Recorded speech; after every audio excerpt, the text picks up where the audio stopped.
Certainly, the construction process is ongoing there, and we're moving as fast as we can given the conditions. I think everybody knows that we're already working on the overpass area. But the traffic circle is a kind of a tight point for all the traffic that's going through there right now. And I want to encourage everyone to be patient and careful with it.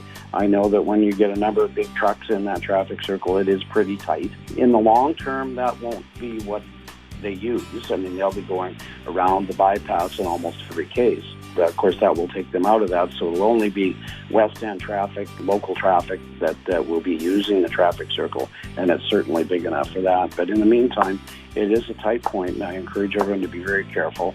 There's some people out there that are not used to traffic circles, and that's a new thing, and it takes a little while for people to get used to new things.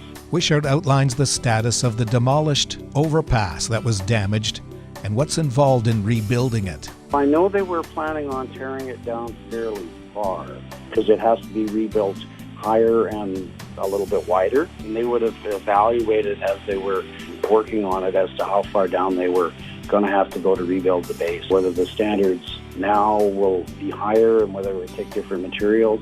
I do know that they have to put a higher grade to that, of course, because it is going to be a higher bridge.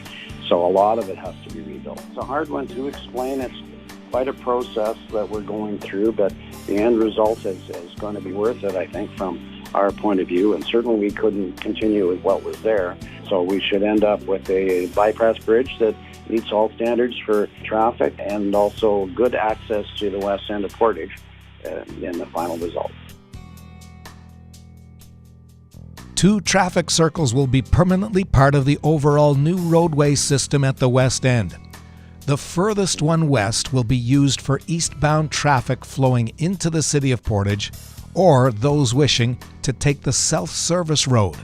Motorists driving into the city will also have to take the second traffic circle, making traffic drive through both of the roundabouts. Westbound and eastbound Trans-Canada Highway traffic taking the bypass will not have to drive through any traffic circles whatsoever. Westbound traffic out of Portage will only take the traffic circle closest to the city. However, in order to drive onto the bypass from the west of Portage, both circles will be required. The second traffic circle furthest west will be the means to swing around to take the eastbound bypass or to access the eastbound self-service road. From the Portage Online Newsroom, I'm Mike Blume.